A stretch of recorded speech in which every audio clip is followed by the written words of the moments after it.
No big deal. Not a big deal. I learned that the hard way. I had this one client and anyways, and I got this phone bill and I was like, holy crap, I just paid to help someone. Oh no. Which was fine. Okay, so let me recap. You found me on YouTube. You were following another YouTuber. Was she an eating disorder person? Yeah, she used to have one, but she was fine. But it's not like her job or anything to like heal people. Yeah, she just talks about her experience with an eating disorder. Yeah. Yeah, and that helps because sometimes people who've recovered or who are in pause, I like to say in pause, they can be very helpful, you know. Yeah, yeah, but it's like it's the only one that I know that isn't in pause. Like she's really recovered, and her and you like talks about the same thing, like Yeah. not trying to improve yourself. Yeah, no, it's trying to get out. Yeah, yeah, Yeah. yeah. And well, the humility of being like, I don't know what my body's supposed to be, so like I'm just judging it for like, yeah, I'm judging like something like more that knows what it's doing, you know? Yes. So you found me on YouTube through probably connected to hers because you know if it's we all kind of use the same language around eating disorders and binge eating and anyway, so you said that you watched a video and was like shocked but at the same time intrigued by some of the truth that you heard because you felt that there was some truth in some of it. And it sounds like you've actually been how old are you, Arian? I'm 20. You're 20 years old, and how long have you been seeking help? I guess 2 years. Like before, I have an eating disorder since I'm like 15, but like I was liking it before. Yeah, you wanted it. You liked it. Yeah. It gave you a sense of power, betterment, narcissism that I talk about, survival. So it actually functions in a survival way. And you can see why, if that's what it's doing for you, why you wouldn't want to let it go. So you've actually reached out for help. What type of help have you received? An eating disorder clinic that basically was like a psychologist, I don't know, who talked to me, but she was like, we were making lists about the food I can't eat, and she was like, okay, now this week you're gonna eat that food, and like she was really like managing the food, and yes, I knew it wasn't the problem. Yeah, so I know. That's what happened to me too. And it's not that the person didn't want to help you, they just are so clueless around it. They think it's about the food. Yeah. Right? I know. So, yeah, exactly. So my problem basically is that everybody thinks it's about the food and the weight, and like it just isn't. I know. So it's hard to get out when you're of that trap. You're seeking help, and the people that you're talking to don't even know. They don't have any orientation. They're disoriented. They don't even know where they're located in terms of helping you because they don't really understand it from a broad perspective. They're looking at it from one angle, you know. Yeah. Which may be true from that angle. Clearly there's impulsivity to eat, to restrict, to exercise, to purge. There's all clearly these impulses, but they don't necessarily understand why and where they're derived from. So anyway, so you've had therapy. Did you go into any group help? No. I saw a psychanalyst who got it. like we were just talking, and she was nice, but again she didn't understand. Then I saw a guy who was it's like a chiro, but actually he works like on the brain with like machines and stuff and exercises, like to help me to like fix my brain, I guess, and it helps for a lot of things, but not for the eating disorder. No, so, it's not going to. Neither is like medication, right? Yeah. This is why I think it's so crazy. People cannot. It's so obvious that it isn't an illness. It's a syndrome. Syndromes don't respond to medication or stuff like this, right? Yeah. Because it's not just brain chemistry. They can give you medication, but they can't change your belief patterns. They can't No. change what you want, the wantingness of something, So I remember when they were going to prescribe antidepressants for me, I was so desperate that I was like, okay, but I don't know how it's going to make it so that I don't want to be thin. I mean, if they could get rid of that, then I might get relief. But it's like, so I'm just going to numb myself and numb the depression, which may be beneficial to the suicidal desires that I have that they didn't know about, because I didn't talk to anybody about it really until the very end. But I just kind of intuitively felt that way. And my father, who has got a master's in psychology and works in trauma, mostly with like schizophrenia and multiple personalities, I remember talking to him and him saying, Robin, it's not going to do anything for you besides just numb the underlying causes.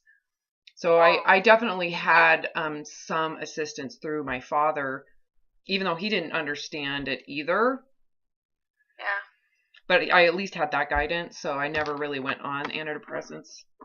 I did some herbal stuff. I don't know if you've done like St. John's wort, and none of that really did anything. As you know, it's like, how is that going to help me not want to be thin? Yeah, what's that?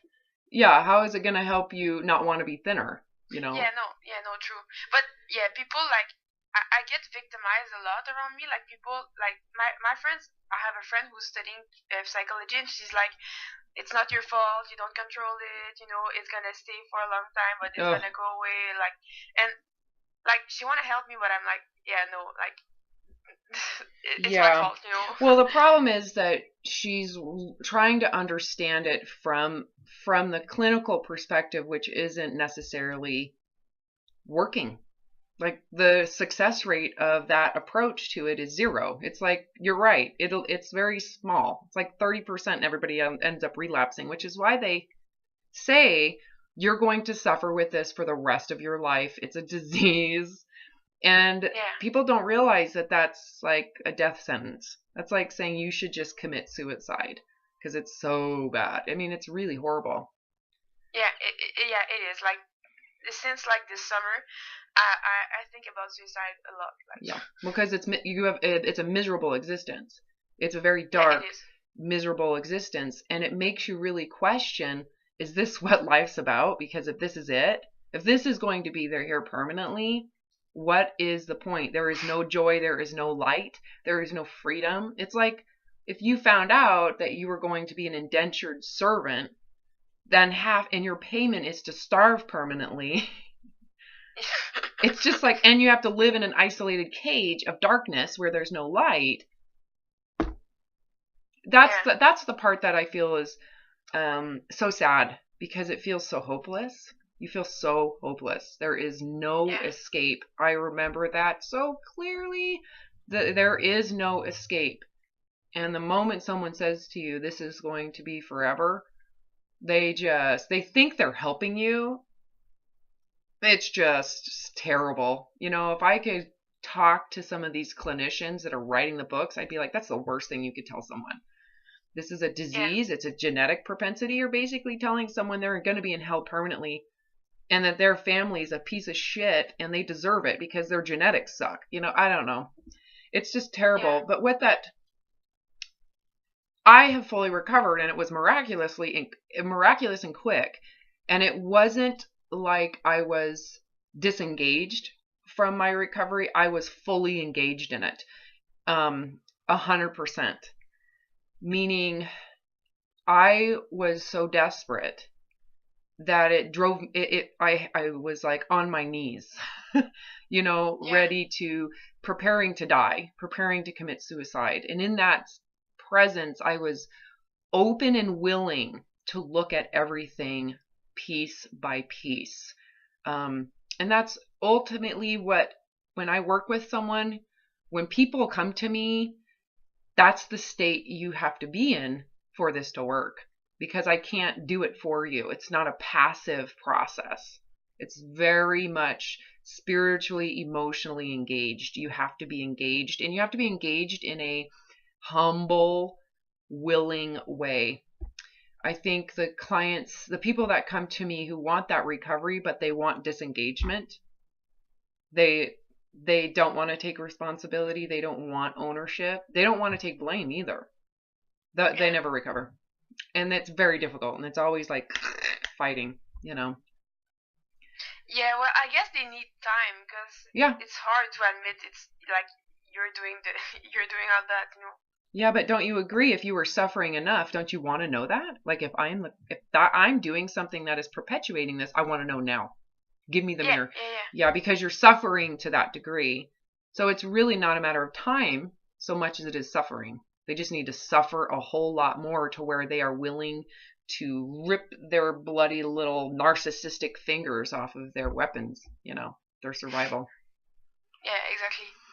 Yeah. So it's like, go back to that part of you when you were 15, 16, 17, 18, and imagine having to have the humility to be overweight or to gain fat. Oh, I would not have accepted that. Well, you would have committed suicide. You would have been like, I'd rather die. Yeah. Right? Yeah, not. Well, and then because your perspective in life is so shallow, so short, and which is how survival works, you know. So you, again, don't judge yourself, but you can look back and go, well, yeah, I was so self-centered in my survival that I would rather die than to admit failure or to have humility to say I'm failing, right? It's the humbleness of it. That's where suffering is such a great teacher. Suffering ultimately is the key to humility, I think, for a lot of people, not everybody. But when it comes to, you know, surviving with self-righteousness, surviving with narcissism, to admit failure or to surrender what gives you a sense of superiority or value, it's like life and death. It feels like life and death, you know? So at this point, you've probably suffered enough holding on to that shit, you know? Otherwise, why would you reach out, you know, or even spend the time watching my YouTube video? Yeah. So tell me where you're at right now on the spectrum of eating disorders. Are you functioning anorexia? Are you bulimic? Are you just binge eating? Are you exercise obsessed? What's going on? I'm so like I feel in my heart that I'm like very orthorexic and binge eater, like in like because I feel that my binge eating is fueled by orthorexia, and anorexia too, and like bulimia too, because I purge sometimes not. Yeah, well, that makes sense if you're not you're like what I would call dysfunctional anorexic, and then orthorexia serves the anorexia. I don't know, because I feel like my anorexia is there for like my thinness and like my appearance, but orthorexia is like it's like a spiritual, you know. It's like finding like. Yeah, you just described it. Sorry. You just described it. You're right. Orthorexia is so spiritual. Yes. Yeah, that's what anorexics think. Yes. Oh, that's what anorexics. Okay, because. Or orthorexics. That's what orthorexics think. They think it's moral. Yeah, true. Well, yeah. Which is not spiritual in any way. Well, yeah, I don't know. It's narcissism, right? Obviously, I don't know because I'm in it. Yeah. But it's like I feel that if I can only like find the way to treat my body with like all the, you know, like feed it with all the love, like the best thing is gonna be like a super nice physical experience, you know, but I obviously don't find it. Well, that's the illusion, is that you're feeding it with love, but in reality you're feeding it with hate. You're feeding it as if it is worthless. You're treating it, and this is what's hard to see, is you are with your health righteousness and your love, you're actually treating it as if it is a worthless piece of shit and it can't handle reality. So you're treating it in such a way that as if it is incapable of reality. It can't handle these things. Yeah, probably. Well, you need to really grasp that. Not just, oh yeah, that sounds right. It really needs to sink in. Like, sink that in.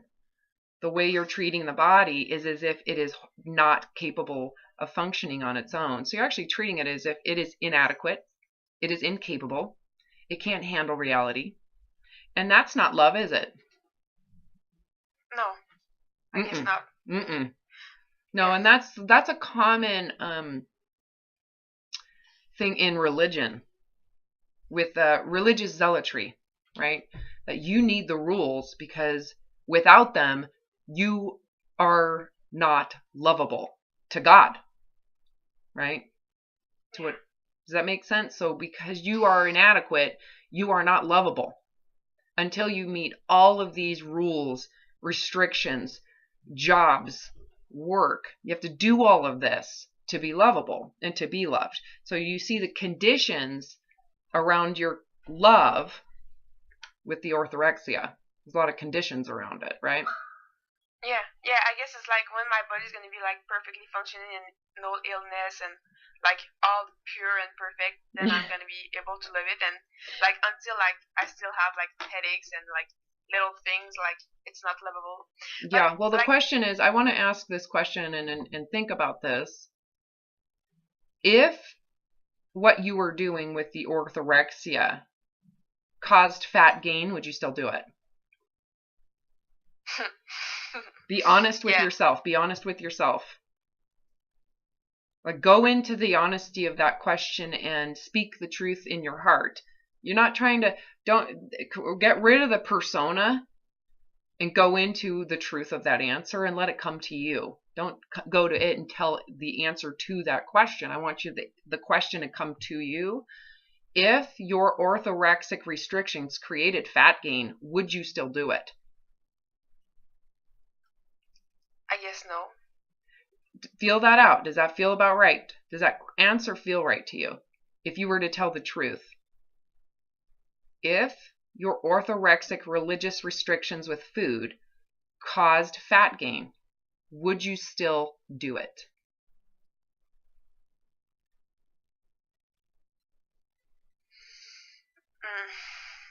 I guess I wouldn't, but I'd feel also lost without like any like restriction. Like yeah, you would maybe transfer it to a different food religion. You would go somewhere else. You would transfer it to a different food religion. Restriction religion, if you want to call it that.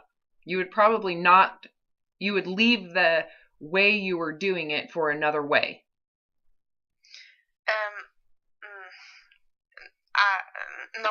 No. I feel like right now I feel like I imagine myself like taking away like my orthorexia because it like it makes me fat and like okay I don't want that, but in the same time I feel like I feel fear without orthorexia because I fear like so much things like cancer, like all that stuff, and like, I don't feel like my body's gonna tell me like what it really needs, and I'm gonna eat crap all my life and not realize that I'm causing myself like harm in like 50 years, and then I'm gonna regret like. Yes, so basically what I said was true. You would leave the food restrictions that cause the weight gain and you would seek an alternative food restriction system. You would switch systems. You'd still find you'd be seeking a new system. Does that make sense? Yeah. You would try to... Yeah. Right. Okay, so this is what this tells me. Your anorexia is holding your orthorexia hostage, right? Your orthorexia is serving the anorexia. It doesn't mean the orthorexia doesn't serve itself. It's got its own purpose as well, disease. But you're more afraid to be fat than to have disease. You're afraid of both. Yeah. Does that make sense? But in terms of what the function is for, it's primarily for weight loss. So your anorexia has been hiding behind orthorexia. So the orthorexia has really served you. This is very similar to someone who is a marathon runner who is anorexic. So an anorexic who hides behind fitness. Okay, so if they get hurt, they might never run marathons again, but they're going to swim. They're going to get on a bike. So they transfer the mode of fitness that they're hiding behind. Does that make sense? Yeah. So you could say, but I love how I feel when I exercise. I feel like I'm healthier when I exercise, but underneath it, they are doing everything they can to stay thin. Yeah. That's Yeah, true. Does that make sense? So you could say, of course, you're identifying as a health righteous zealot around food restriction. I know what's healthy. That's the narcissism behind it. But all of that is serving your number one purpose, which is to stay thin. Be thin and stay thin. Which is all very obvious to me when someone is binge eating. That goes completely counter. It's completely counter, and so is the bulimia, to the orthorexia. But it's serving the thin supremacy, right? The thinner ideology. It's serving the foundation of your illness. If it really is about health and disease, would you binge and purge? Yeah, no, obviously not. Good. So I'm hopefully helping you just get some distance from it to see it. So you can maybe not be so confused and run by it, so that you can see, well, ultimately, no matter what I'm doing in my health, if it increases, if I can't maintain my thinnerness, I'll abandon ship and find another one. Yeah. Make sense? It's like transferring from marathon running to cycling or swimming in terms of the exercise component to anorexia. Yeah, I didn't see that, obviously. Well, and that's because you're in it. I'm outside of it. So to me, it's obvious, right? As soon as someone says I'm binging and purging, they are a thin supremacist at the core.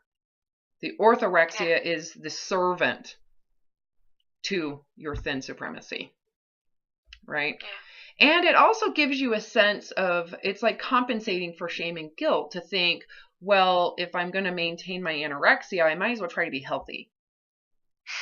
Yeah. So it's like a way to convince yourself that what you're doing, that you're better. And that might have been some way for you to, it might have been played as a facade for people who care about you. And it might have worked for a while, like with your parents, to say, yeah, I'm totally better. I'm doing great. I am so much healthier. So this concept of health righteousness can be a facade of trying to promote something that's better than it actually is inside. Like it's trying to hide a reality where you might have known this whole time, I am not better.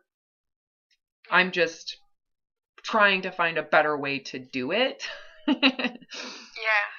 I'm laughing because it's kind of funny on the outside. It's like, yeah, we're going to try to do it better, healthier. We're going to try to be anorexic in a healthier way. And can you see where that orthorexia then would be really important? And how you can really make it spiritual. You know, the morality behind it is your way of saying, this is healthy. I'm not ill. Right? It's like trying to prove that you're not bad or flawed, right? Yeah. It's a positioning technique that is probably very much unconscious. It's positioning your narcissism so you do not feel like a flawed human being. You know, there's something wrong with me, you know. And so by overreaching to, you know, the extreme food zealotry that's out there, as you know, it's massive. I mean, you can find all the fear-mongering food zealotry or diet zealotry. It's at your fingertips. There's massive mass cultural movements around healthy, and it's actually very unhealthy. Yeah.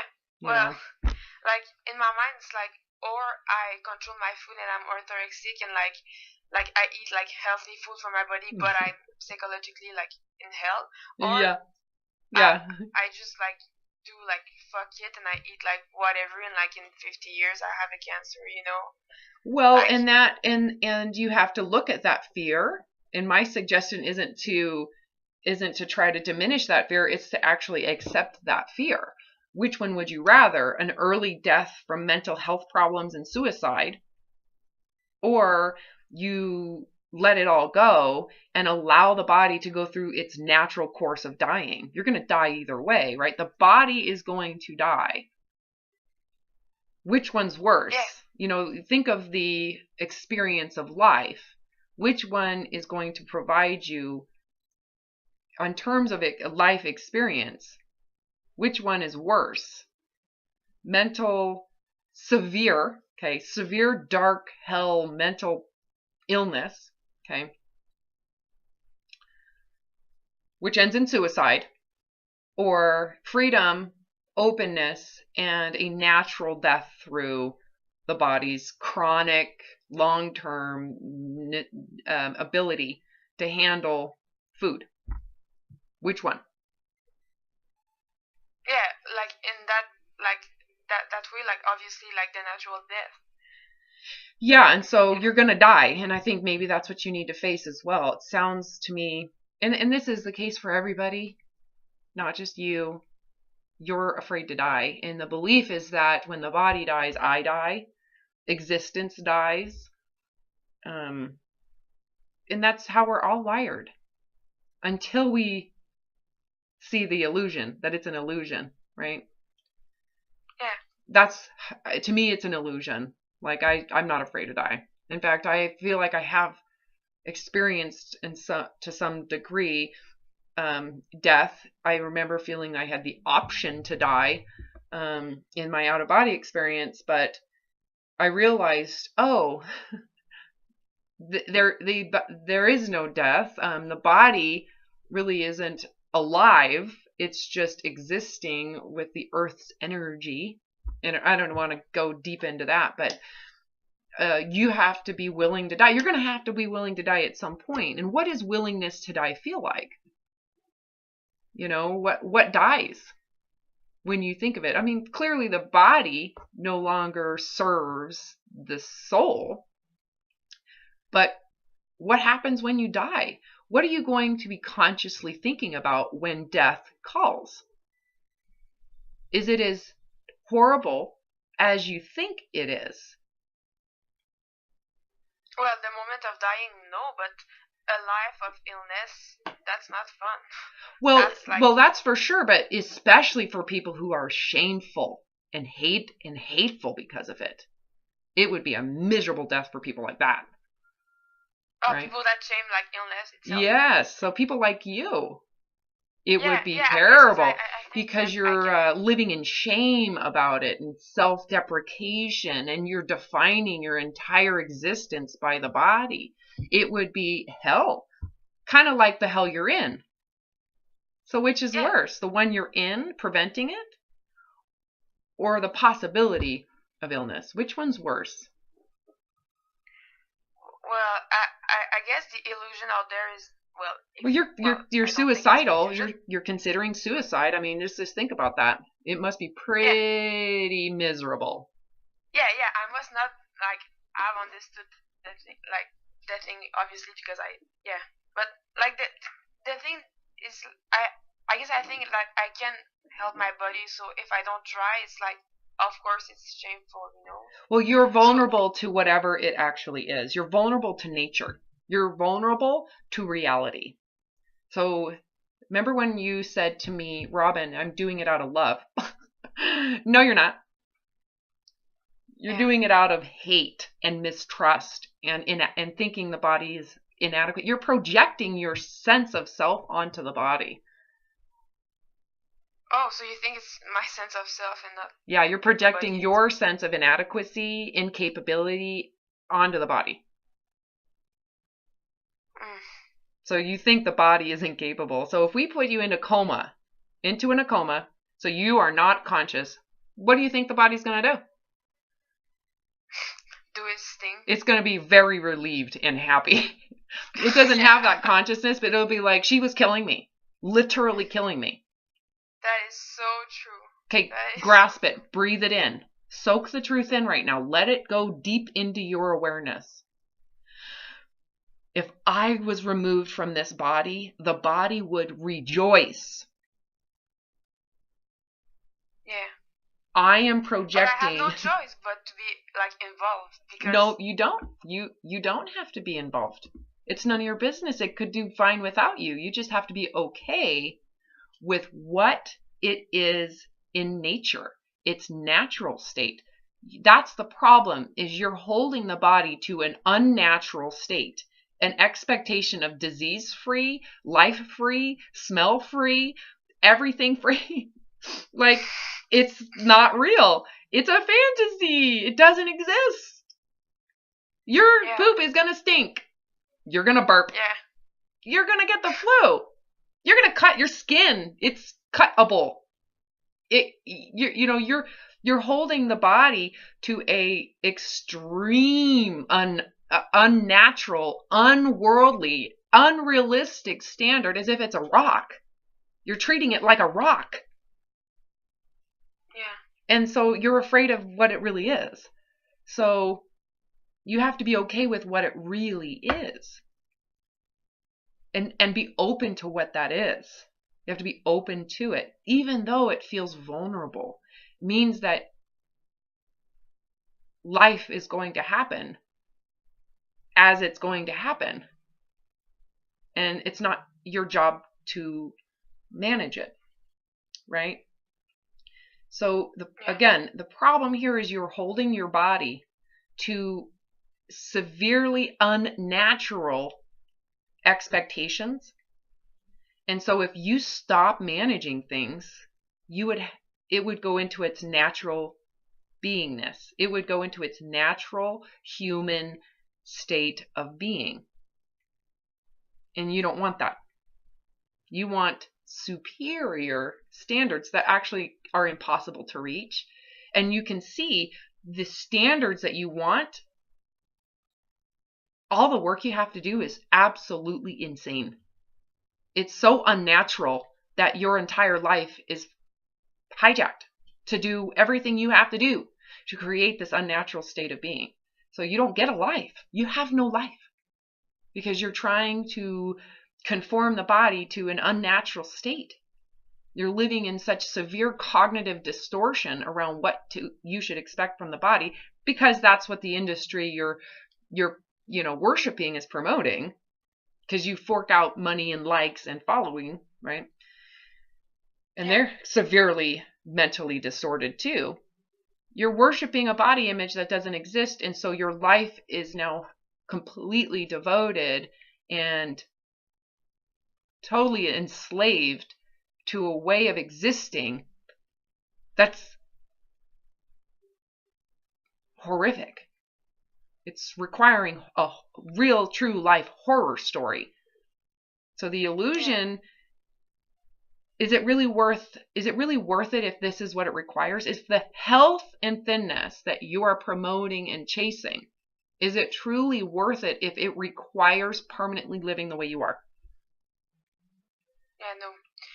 Like, my feeling in that is like, this whole like circus is just like about managing the body and like fighting it, like trying to like domesticate it instead of like living it.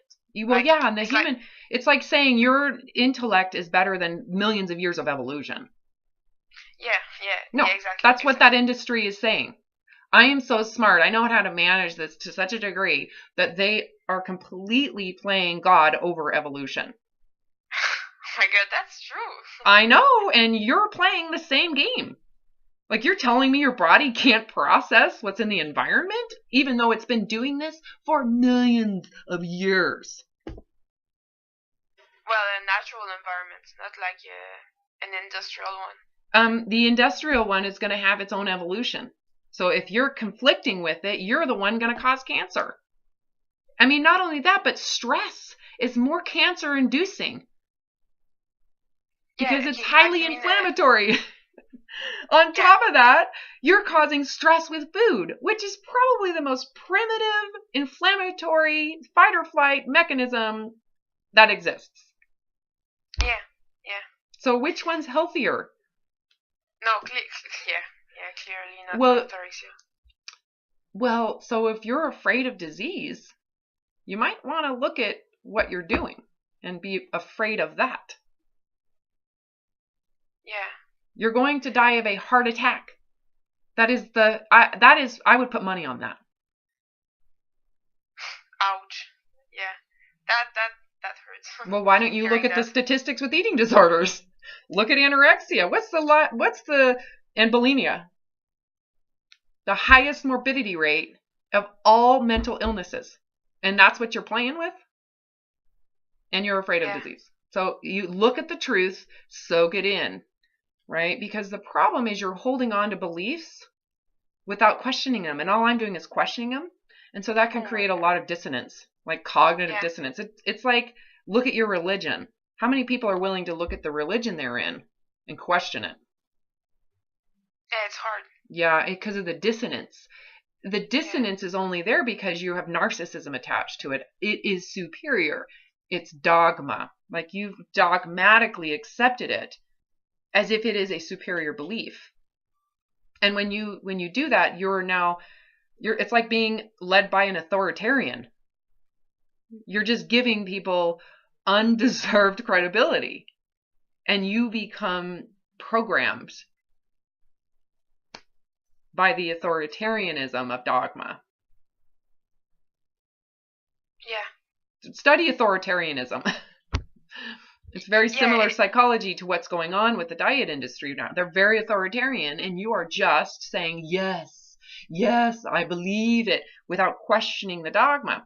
Dogma is a set of beliefs or a belief given to you by an authority that is not to be questioned, that is not to be, you're not to look around it. You're to just believe it and look away. Yeah. But I do that because, like, I don't feel like I have guidance on my own. Like, well, you don't. It gives me a sense of security and and guidance. Yeah, and that is the benefit. Yeah, and that's the truth. There's what you just said is that, and of course, if you are that insecure and that fearful of reality, of your real body, if you are that devoted to the betterment of a body, you are going to need some authority to tell you what to do. You are, because you're only equipped with reality's functions, right? You're equipped as an animal, like a dog. Yeah. Their body's equipped without them mentally thinking about it. How do they do that? Right? Yeah, how do horses have bodies that are mammals that know exactly what they're doing without them consciously doing anything for it? How do bears do that? How do their bodies know exactly what to do living on the earth? Right? Okay, so you're telling me that, like, recovering is like not thinking, just feeling the body and like feeling, like going with the feeling, basically, like the impulsions, like the instinct. Well, no, that's secondary. That instinct comes after you've recovered. It's very easy once you've recovered. So that's not where I would start with you. That's where I don't start with anybody there. Okay. You've got to surrender your ideals. The magical visions in your mind have to be surrendered. And that's going to suck. It hurts. So a lot of the YouTube videos you've listened to are probably with me talking with other binge eaters, right? And you're kind of understanding them, but still feeling separate. But you are just like them. Oh no, I recognize myself so much in them. Yeah. So much. So go into what they have to do. This is what I had to do. So I was very similar to you, but mine was more exercise orthorexia, right? So you feared not being authentic? Yeah, and losing status in terms of my capacity physically, strength capacity, my capacity to have a better heart rate, better resting heart rate. Being able to have my heart at 180 beats per minute for over an hour, my VO2 max. I mean, I really studied human physics. I mean, my degree is in exercise science. Whoa. Well, of course. Makes sense, right? Yeah.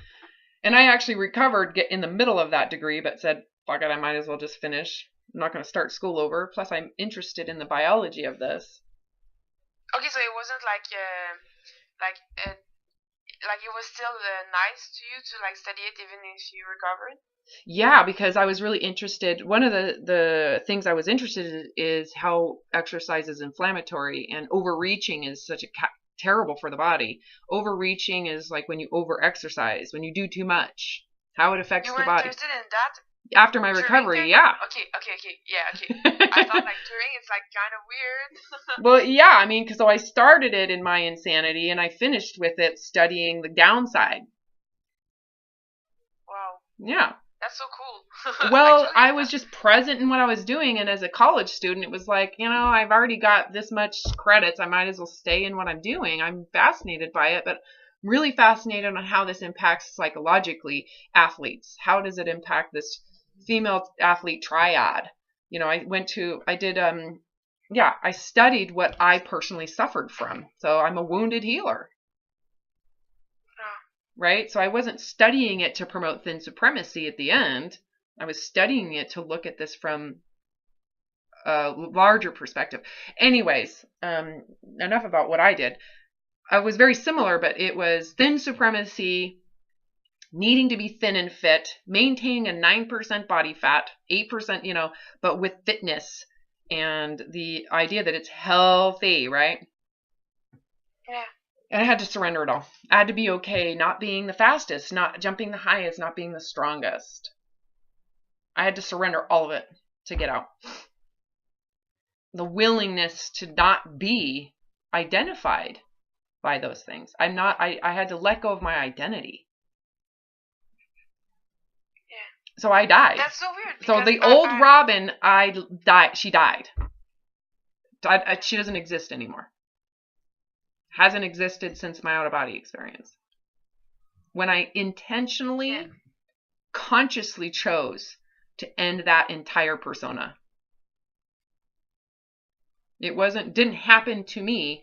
I intentionally chose to surrender all of the fakeness, all of the facade that was there as a weapon, that was there to protect me from fear, and I willingly went into the truth of who I am without a body and with any body. So who am I if I'm fat? Who am I if I'm not? If I'm lazy? Who am I if I'm a different color, a different race? How do I identify myself, right? And so this process for you, you have an extreme survival identity with thinness and health righteousness, right? No different than someone who is identifying by a very radical religion. Who are they without that religion? Ask the question. I had to do that too. Yeah, I feel like giving up a religion. Like that's what it is. I don't know shit. Well, and you have to be willing. Wouldn't you rather? Wouldn't you rather just start over? One of the most powerful things that I recall in my recovery was realizing that if I were to commit suicide and if I were to get another chance, I would never do this again to the next body. I would accept the next body without conditions. I would accept it if it had ailments, issues. I would allow it to be the body and I wouldn't get involved. I would accept its gift of life. I would accept its gift of existing, and I would accept the gift of experiencing this earth, even if I was blind. I would accept the gifts of just being a part of it without conditions, so that I could just focus on life and what that is. What is life? It's existing. To me, it's beautiful. It's forgiving. It's massive. It's undefinable, right? Infinite possibility of experience. Yeah. So that's something you have to really look at. Like, would you do this again if given another body? Would you start your next relationship with a body by saying I have to manage it while it's here? Well, I'd like to say no, but I would fear it. Like I would fear the suffering physically. So you would do this again. So notice how you're not fearing what you're doing to it. You're not afraid of what you're doing and the way you're living. So look at the way, would you recommend what you're doing to other people? No. At this point, I wouldn't. Wouldn't you, if we're going to use fear, don't you think it would be really healthy to fear this way of being? Could you imagine going into another life and being stuck in the same hell again? Yeah, no, I don't want that. Because that's what you just said you would do. You would be so afraid of disease again, right? So you're taking this way of being into the next life. See how karma works? Yeah. That's how it works. You didn't learn anything. You're not afraid of what you've been doing. Yeah, no, I am. I think. You need to see that which is worse. Which one is really worse? Go into that. Which one is worse? No, I think my way is worse, because obviously if I'm ready to like sacrifice what the body is giving me right now because it's not enough for me, because Yes. I fear it's not going to be enough. Yes. Like it's like throwing everything because like it's not like perfect enough, which may be just an ideal and not the ultimate perfection, Right? That you're now connecting with what I said to you earlier. Like, oh my God, I'm holding it to something that doesn't exist. So I don't actually exist with what I have. What if this is natural? What if this is it? I'm throwing it away like it's done something wrong? But what if the sense of it's doing something wrong is relative to the standard? Maybe the standard is wrong. Yeah, that's the thing. I didn't see like the standard to be wrong. I thought it was like ultimate truth. Yeah, dogma. Yeah. A set of beliefs or a belief or a set of beliefs given to you by an authority that is not to be questioned. It is true without question. You just internalize it and accept it, and you've never questioned, even though by holding on to it, doing exactly what you've been told, you become more and more demonically dark and suicidal. Yeah. Yeah, and even unhealthy, like binge eating definitely like hurt my body a lot. Well, of course, but starvation does too, and lack of nutritional diversity, and eating the same exact thing over and over again, and no pleasure. The lack of pleasure, the total incomplete, you're more likely to have, so the disease you're being afraid of, you're more likely to have. So even with that said, you can have the purest, cleanest body, but you have no life. You have no existence. There is no reality for you. None. Yeah. So I guess I thought that once I had pushed myself enough, I would like my pure eating thing, and I would like get used to it and just like maintain it without effort and then live. Yeah, how does that work? And now well, it doesn't. Like obviously, I still don't do it first. It's a mirage. It's not realistic. You can't do it. It's unnatural and inhumane. So, unnatural and inhumane. It requires mental illness. Wow. Yeah. Okay. So you can get there, but you have to be isolated and removed from reality permanently to keep it. So that's the mirage I talk about, where you're chasing a mirage. It doesn't exist. It's not a destination. You don't get there. It doesn't exist. It is not a destination. It is a moving target. You have to permanently live this way forever. And so the mental health issues that are coming up are required to keep on chasing it. To maintain it, you have to be okay with impulsivity. You have to be okay with total obsessive compulsiveness. That's how it works, because you're actually triggering survival mechanisms relative to millions of years of evolution. So you're losing. It's a losing battle. You're triggering survival mechanisms. You're going against survival. You are doing what the body will not survive. And that's what you're not seeing. You're chasing survival by doing things that are anti-survival.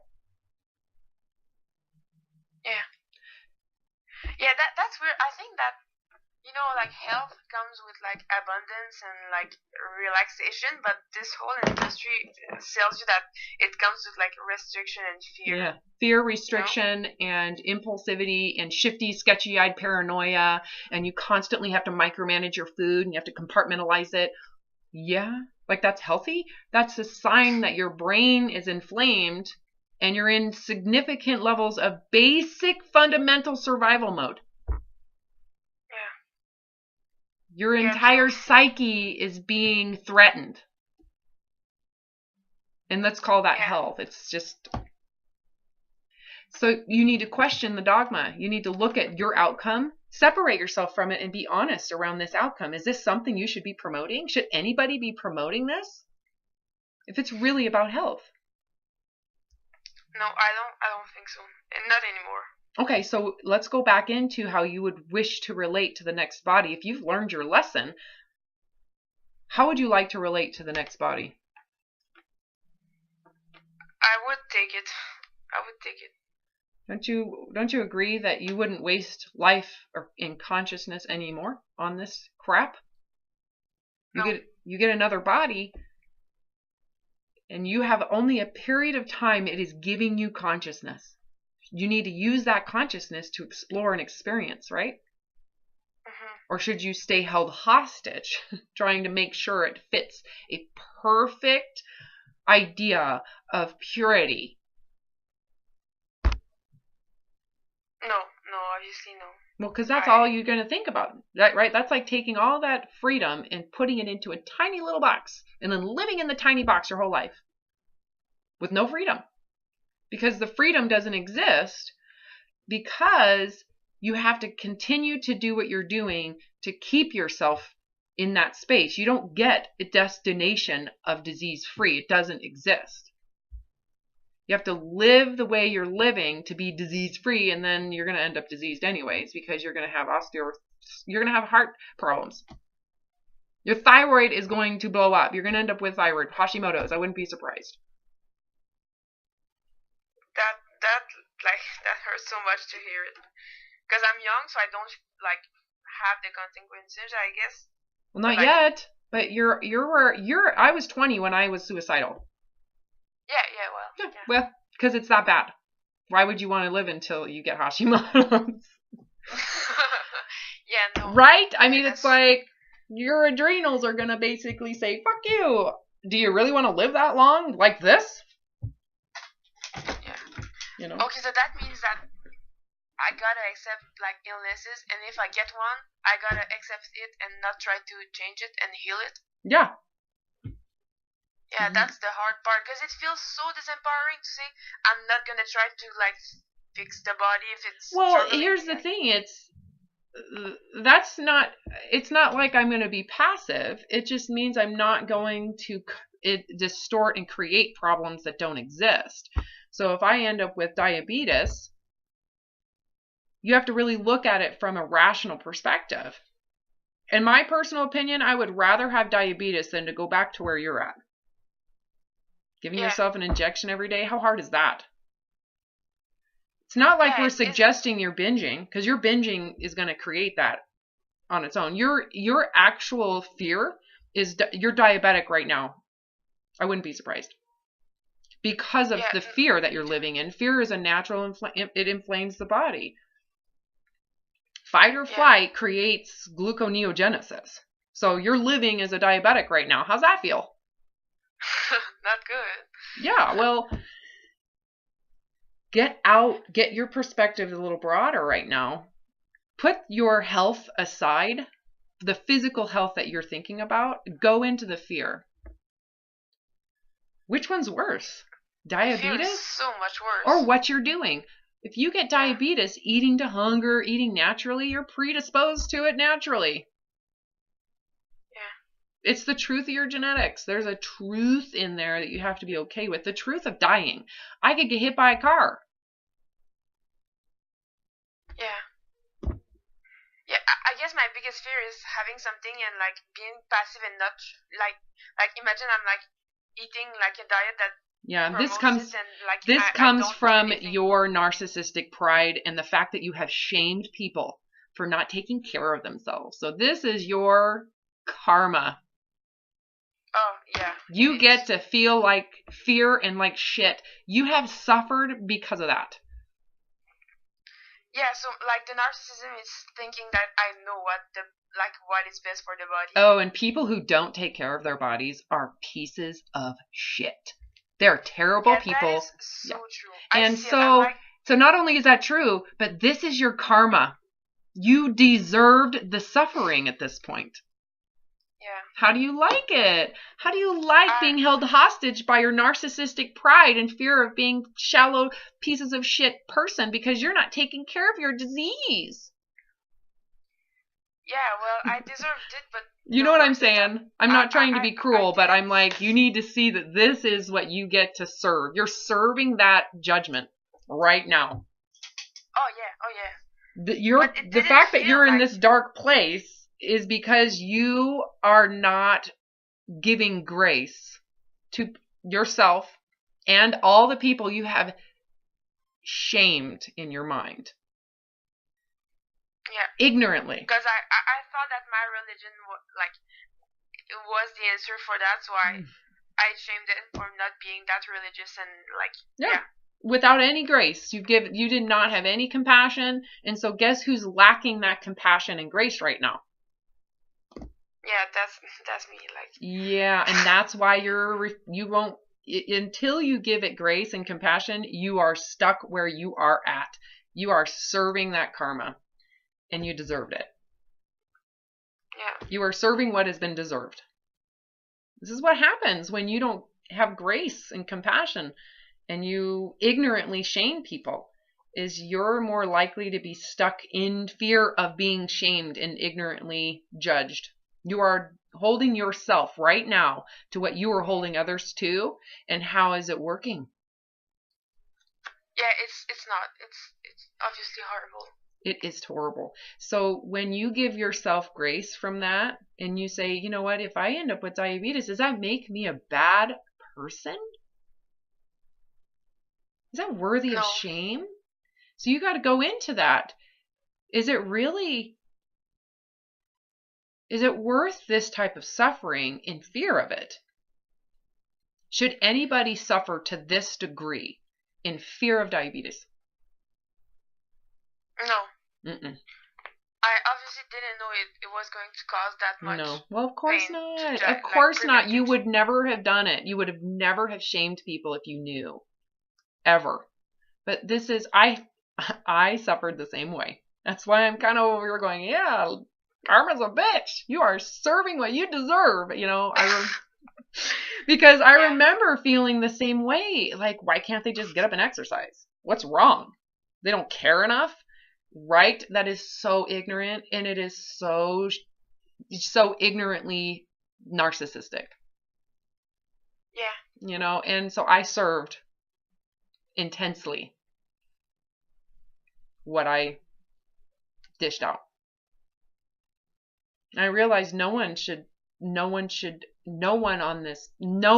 there is not one soul on this planet that should suffer to this degree for something so shallow. Yeah. It is wrong. I will never, ever shame or judge someone again ignorantly in any way. And I forgave myself. So this is where your work is. Your work is in this spot right here. You need to forgive yourself. If you get disease, is it forgivable? Should any human being have to suffer like this to prevent diseases? Is that really what we should have to do to just have a body? You have no purpose in life. Is this what you should do to prevent disease? Is to have no purpose. Your whole entire life is useless. You might as well be dead. In fact, you are dead. There is no life. You're trying to prevent diseases, so you have no life. You're lifeless. All to prevent a disease that we don't even know exists yet. Wow. Yeah. So true. So what's wrong if the body, if you're living in a natural state, and you are completely immersed in culture, okay, and enjoying your life, if you end up with a disease, you're going to be okay with that. Is that something that you should be ashamed of, embarrassed of? Is that something worthy of embarrassment? No, no, I don't think anymore. That feels good, doesn't it? It should feel Yeah, really good to feel that. It's not worthy of this type of suffering. No one should have to suffer like this to prevent some disease that doesn't exist. yeah, it's true. Mm-hmm. This is not what life is about. This is not what you're supposed to be doing with your life. Yeah, I guess I'm scared of what I'm supposed to be doing because I don't know. So I like, Yeah, you're like a child. You're a child right now. yeah, That's okay. Wouldn't you rather be a child and to start over fresh? Again, I always go back to reincarnation. Whether it happens or not doesn't matter. But the idea that you might get another chance, you're going to have to start as a baby. If you want a fresh start, if you want a do-over, you got to start immaturely, because that's really what you're feeling, is how immature you are. That's not yeah, a judgment. I'm not judging you, because let me tell you, when I recovered, I felt like a 4-year-old. I felt like single-digit preschool emotional capacity. I had no sense of anything, except I knew culture, right? You got that part. Social graces. You're not going to take a dump out in the middle of nowhere or out in the middle of the park like a kid might. You know, it makes sense. You've got your social yeah, graces about you. You kind of understand that part of your culture, so you don't have to go through that again.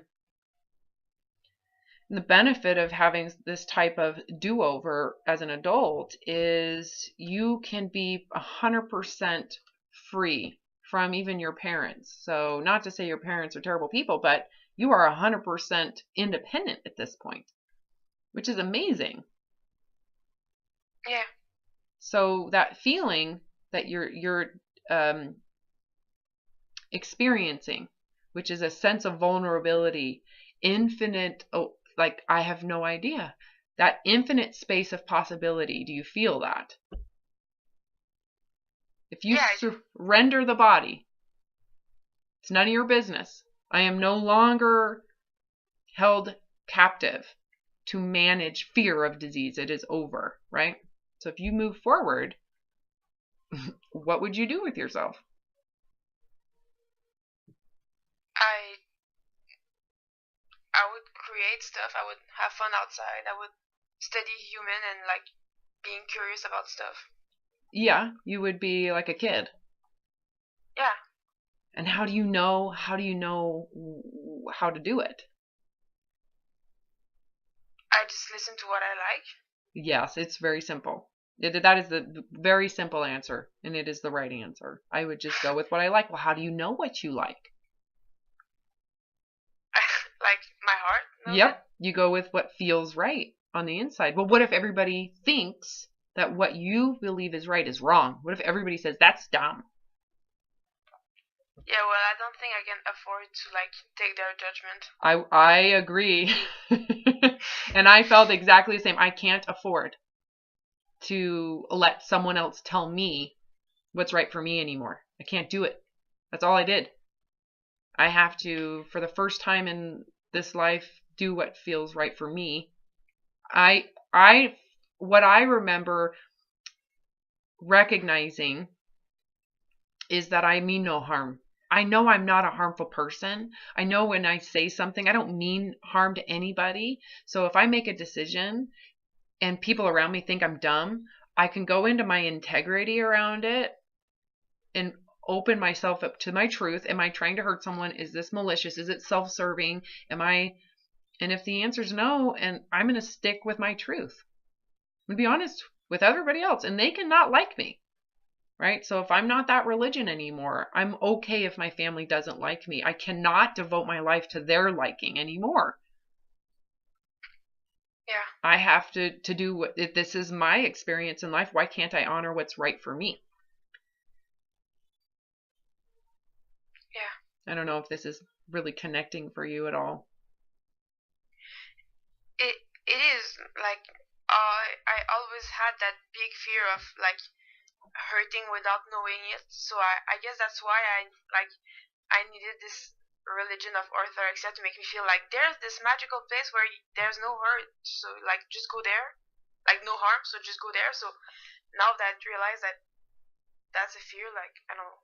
Yeah, yeah. Well, it's I feel like my whole life was about fixing stuff and trying not to hurt shit, but like obviously that doesn't work. Like I guess I just well, you were doing it with ideas outside of your reality. You were reaching for things outside of yourself. Yeah. And I don't want that anymore. Like yeah, you have to be responsible for your own being. Yeah, but the only way for you to do that is for you to make. You've got to start with how you relate to this body. By liberating it from standards. From you, yes, and not just you, but programs that are out there that profit largely by controlling your body. Yeah, I guess. Yeah. So I guess there's a huge part too to like accept like that people won't love me or like being alone is because a big part like we talked about orthorexia a lot, but I still care about like my thinness because I need like I feel like I need some people to like me and like men in particular. So I guess if I can accept that maybe nobody will ever love me like and I'll be alone, that's like. Well, are you willing to suffer like this again? Look at this darkness and compare it to are you willing to continue to suffer like this so that someone else will like you? Yeah, no. Okay. So what happens to that fear when you become aware of that? No human being and their liking of me is worth this.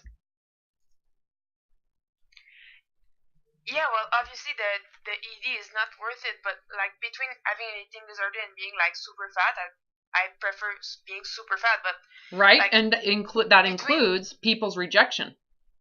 Wouldn't you rather be rejected by people? Which one's worse? Yeah. Which one's worse, really?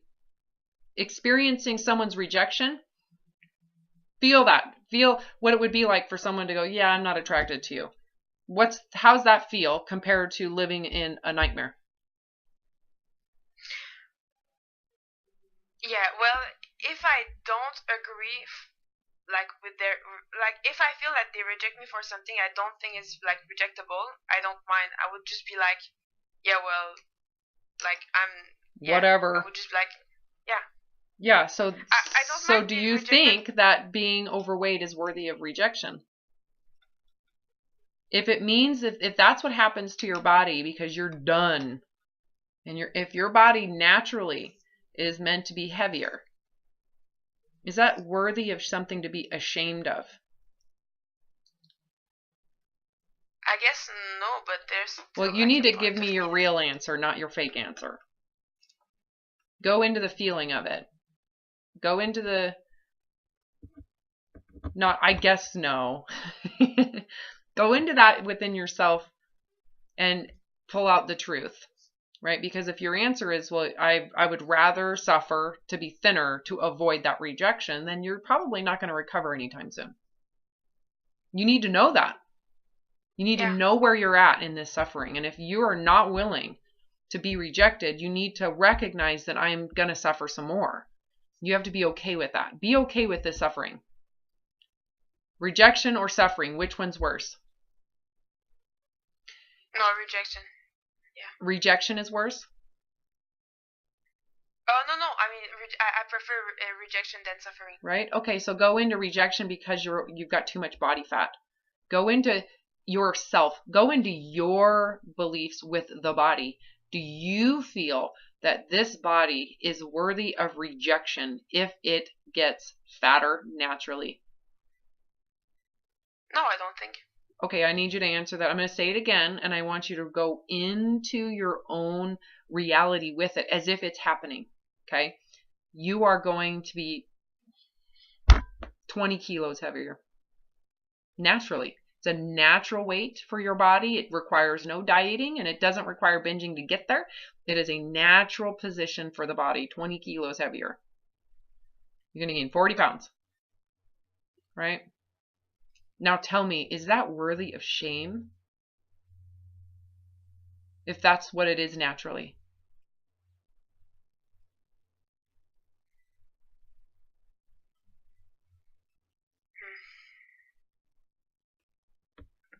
No.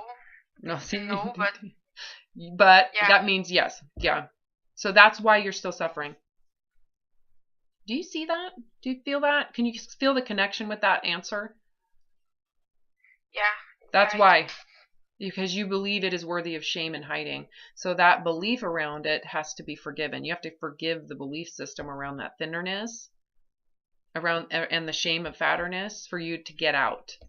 So if you hold on to the idea that gaining 40 pounds is worthy of shame, you can't stop what you're doing. So you don't get out. You're not going to get relief, right? Because you have to. It makes sense. If you have that much fear and shame of gaining 40 pounds, no wonder you're going to have an eating disorder, right? Yeah. Because you're not willing to accept it. So if you can't accept that weight gain, you are indentured to doing what you're doing.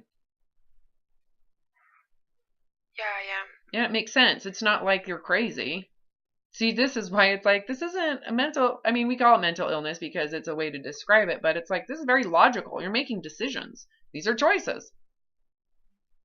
It's not, it just becomes unconscious. You've never questioned if gaining 40 pounds was acceptable. Well, what if gaining 40 pounds is the cost of recovery? What if that's what it's going to cost for you to be free from giving a shit?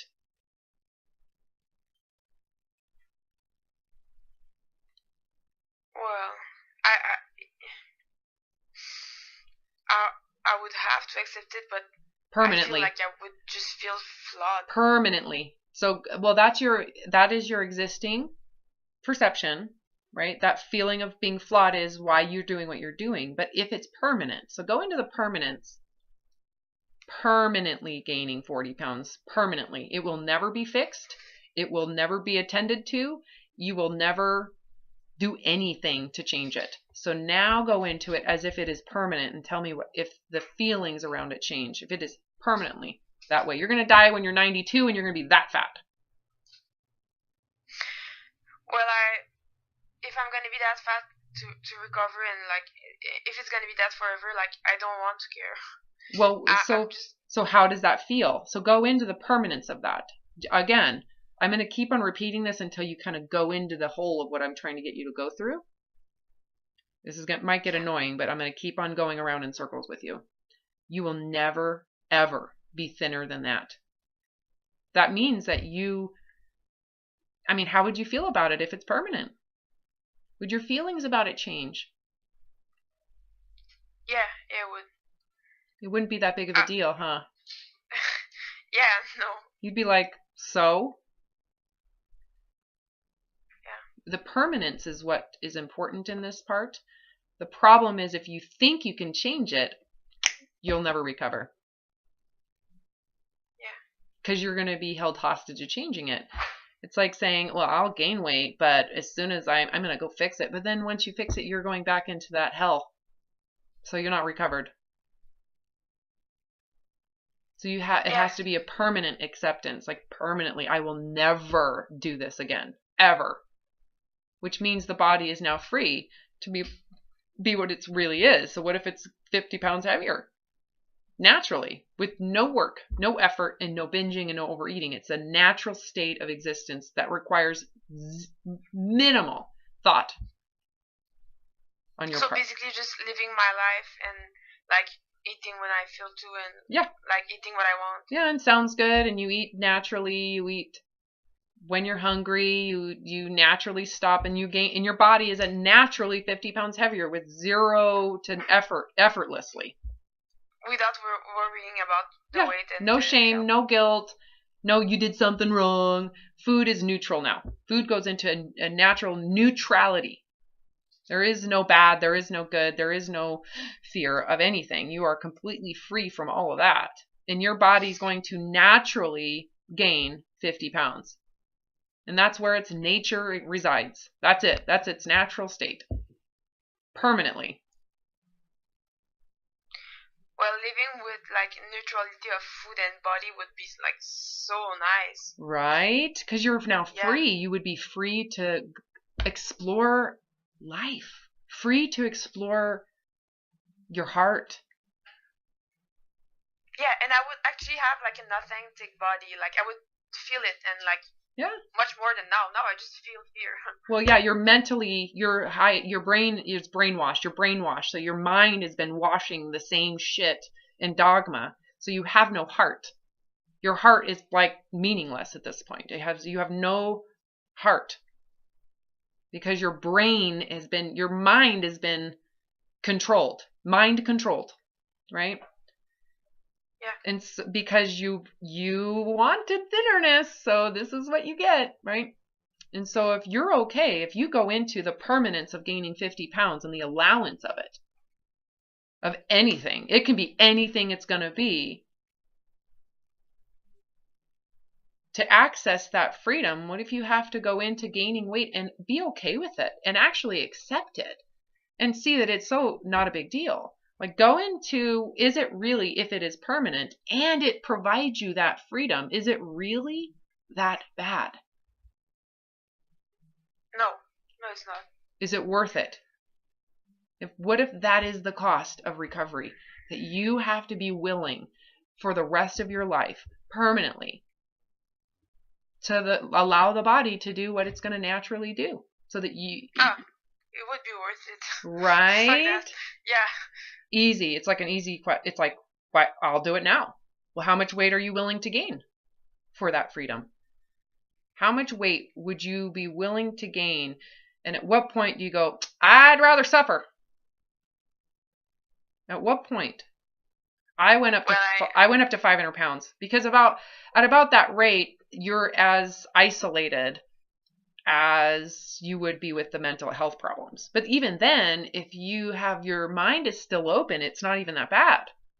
Physically, it would be as much hard work as I was doing, right? The physical exhaustion from all the activity and exercise and the management and the binging and the purging and the binging, physically it was just as exhausting as a 500-pound person. But at least at 500 pounds, I'd still be open-minded and have my heart. I have a heart. I have a soul. Right? Yeah, that is true. I know. So for me, I signed on the dotted line. I am open to diabetes. I'm open to 500 pounds. I'm open to dying of cancer. I'm open to getting hit by a car. I'm open to, dying in an airplane crash. I am willing to die for freedom. Yeah. So what? If you gained 50 pounds, which one's worse? 50 pounds heavier? People not liking you? Or the darkness and mental illness that is suicidal? Which one's worse? Clearly what I'm doing. Like the 50 pounds is no big deal. Right? Because you can be free. You're free. Yeah. Free. You are free. Wouldn't you rather have diabetes? Yeah, obviously, yeah. Are you feeling this differently now? Yeah, totally. Totally. And the difference is that I don't have to be ashamed of the body. Like, if I accept it, like, the shame goes away. Right. Well, and the other thing is, you realize if other people judge you, they don't understand. They don't understand the suffering that went into this. They don't understand. I remember thinking, if I get shamed and judged because of the body, I don't know how I would even explain to them the darkness that I've been in, that I would have I was going to commit suicide. So which is worse? I die of my thinness and my hot bodiness, or I am alive in fatness? Should I have to explain that to someone so that they accept me? And how do you even explain the hell. No, I would give them the grace that Yeah. they didn't live it, so they can't know. Exactly. And you would just be like, oh, that's where you feel bad for their karma they're going to end up serving. Yeah. Oh, they're going to end up in a dark place in fear of this. Like my mother and my brothers are like often, and like when I struggle, my mother's like, just eat normally and like don't care, but like she don't understand, but she doesn't need to, like she doesn't have an eating disorder, but she just can't. Yeah, and so this isn't something where it's actually a very it's a beautiful thing. I love that you can see that, oh, well, I am giving myself grace and I'm not going to shame myself. I understand this on such a profound and deep level. People who don't understand it, how can they? They'd have to be this deep in hell, and it took this conversation for you to see it. So you were willing to pay for this, and you watch all my YouTube. How many people have access to this? And have suffered enough. See, the thing is that it took you suffering enough to even be open to it. So. Oh yeah, it's like really like there's a lot of cognitive dissonance. Like it's shocking. Yeah, it hurts. It sucks. Yeah, it does. I know, but aren't you so grateful? Yeah. I know. Meaning, the dissonance came from the disorder, or it came from the belief system. But if you look at it from a distance, the belief system is so bad. You never, ever thought for 2 seconds that the desire to be thin and the recommendation to restrict food to that extreme degree is wrong. No. Meaning it has consequences that are pretty dire because of our primal wiring. Like, you're going to binge. You're going to have to isolate yourself. You have to hide. Because it's so inhumane, you end up having these impulses that are very animalistic. And then you internalize it as if you suck. That system is terrible. Yeah, well, that system doesn't acknowledge that there's like this instinct to like this need for food security, like not just like enough food physically, but like the security like in the future and all that. Like when I discovered that with your videos, I was like mind blown. Yeah, because like, it's so not you, because you probably thought, well, it was in the food. The food made me do it. It must have been something in the food, because that's what they tell you, right? Yeah, well, I thought that it was like my mind would not have any problem with me telling it like, oh, these foods are healthier, these foods are like less, so just like focus on the good ones, you know. But like this was not the result. No, it's yeah, and you have to keep in mind too that the radicalism, the zealotry and radicalism that you brought to it, truthfully, is why it's so horrific. But that's how it's presented. It's pretty radical, right? So what's wrong with saying you shouldn't eat 10 servings of cookies? There's nothing wrong with that. Well, why needing the should? Like, if you trust the body, like the body won't do that. Well, it won't. You would have heard messages but if you have shame about it and feel you did something wrong, you're going to have 10 servings of cookies. That's a binge. Yeah. You right? So you see that it's the shame. It's the saying that it's bad. Well, first of all, it's demonizing a cookie. One cookie. Demonizing one cookie. Distorting it into being dangerous. That's a problem. I don't know. Yeah. Some of this is obvious when you recover. It becomes super obvious on the other side. Like, well, no shit. You're going to binge if you feel bad about it. You think you've done something wrong, and you think that you're going to gain weight in that second. So you might as well gain weight, binge the rest of the day, purge it up later, and then start over with your restrictions. That's a binge.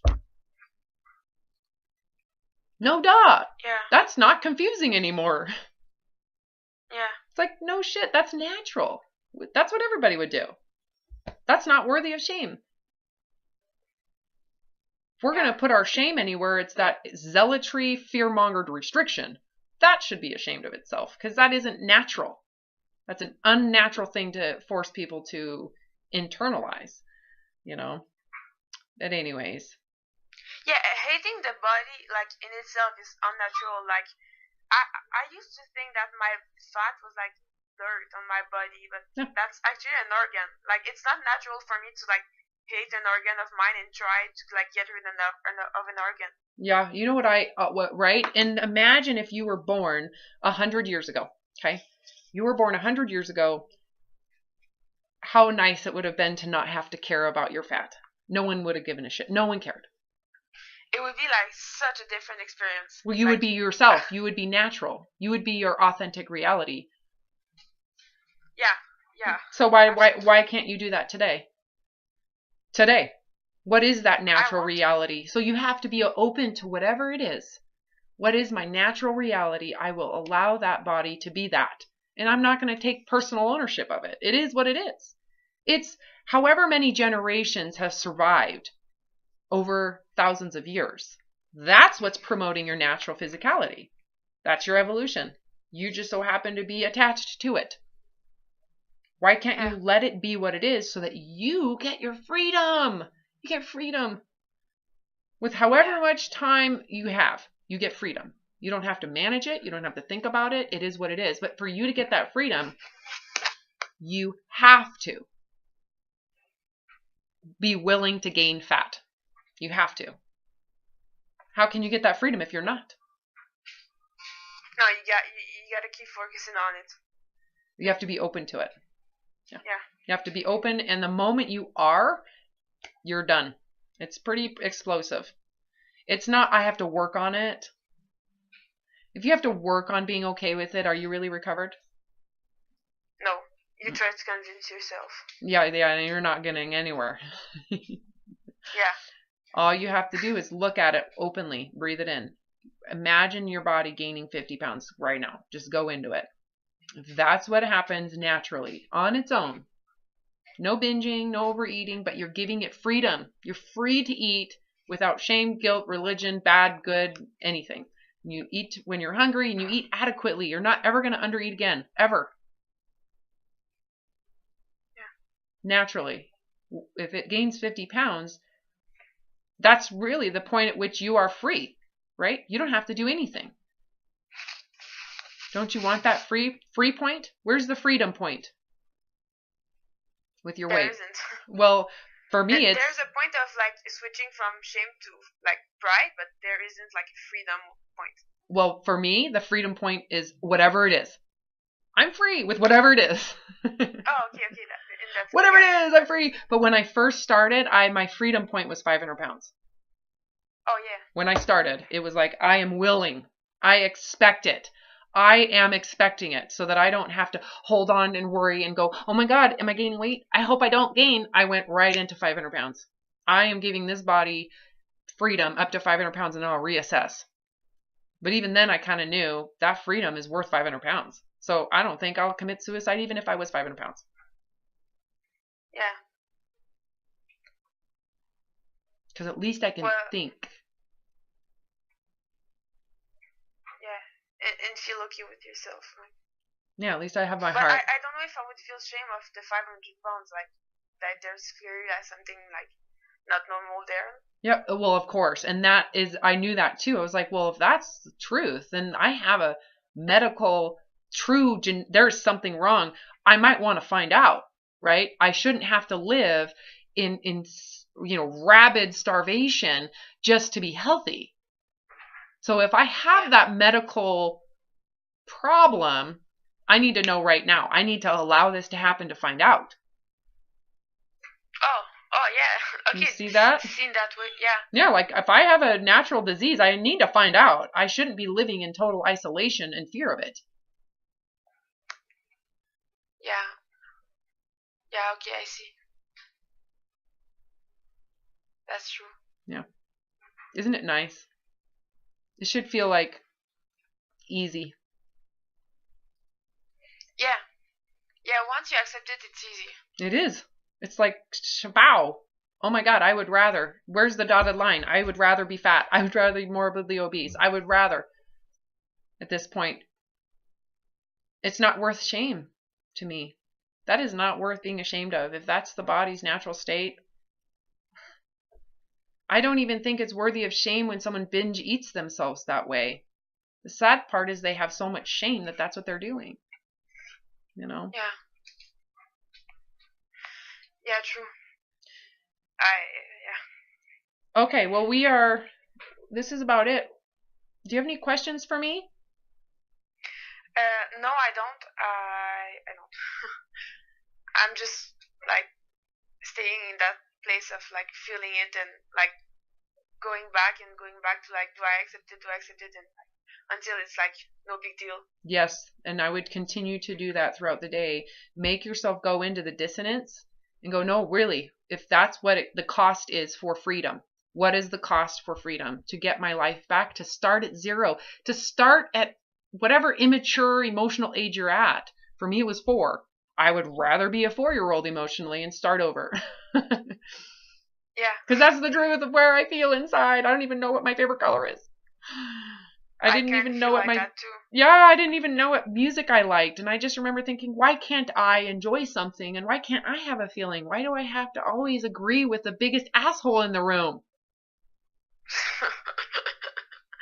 Yeah. Anyways. Right. Yeah, that's kind of nice to like feel that I can have like a heart to tell you what to like. Like I feel like I always needed like to know if this was lovable or not. But now I feel like no, I can actually like find it out of on my own, you know? Yeah, you have like your own sense of reality. And even if it is immature, it's the truth. Why can't you have that? Yeah.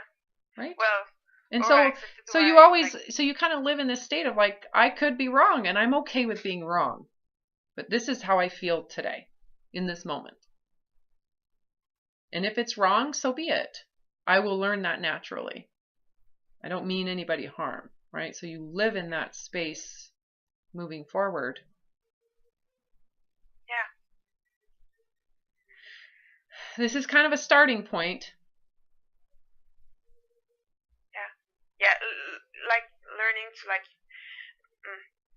but does it mean that all I choose is like has to come from the heart or or within reach? It's within reach of the heart. Sometimes it doesn't matter to you. Sometimes you're indifferent. It doesn't matter. You don't have to. None of this is as radical as you've been. It is full of gray and grace. Like, it's not black and white anymore. Okay, but it feels like, is it like wrong or like untruthful to like untruthful to like read a book and like scientific facts and like believe them, or should I? Well, you always what you start to do is you start to recognize the relativity in the science. It's relative. From what vantage point? What's the scale of that, you know? Yeah. You know, I can look at the muscular system and look at a sarcomere and look at lactic acid and how that inhibits oxygen, you know, and all that science and go, well, yeah, I can just trust that science is relevant. What does it have to do with reality? Not much, because it exists without us knowing about it, and it has since the beginning of time. So it's not like science creates what exists. It exists prior to the science. And science is often in a vacuum. Yeah. Make sense?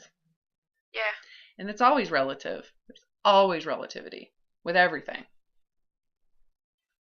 Yeah, true. So it's, you know, it's a matter of context. What's the reason? Why are we looking at it this way? Some of the science that's coming out about food is very much relative to selling shit. How do we promote this cause? Yeah. So like I have to trust that like all the information I need in my life is like within my reach, in this sense. Like I can feel it. Like for the body, for example, like I don't need to like fear monger myself. Like if like, because I can definitively like feel it on my own, you know. Yeah, and you have to give your body grace in the beginning from how isolated you've isolated it.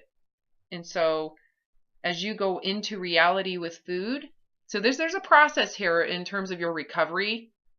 You know, you see this is a foundational conversation to it. There is now a process that occurs. You know, your body has been isolated.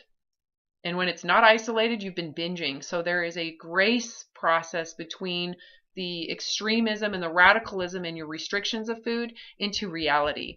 And that grace process and that transition into reality for you is going to be scary. And as you eat, you have to say, I'd rather have disease.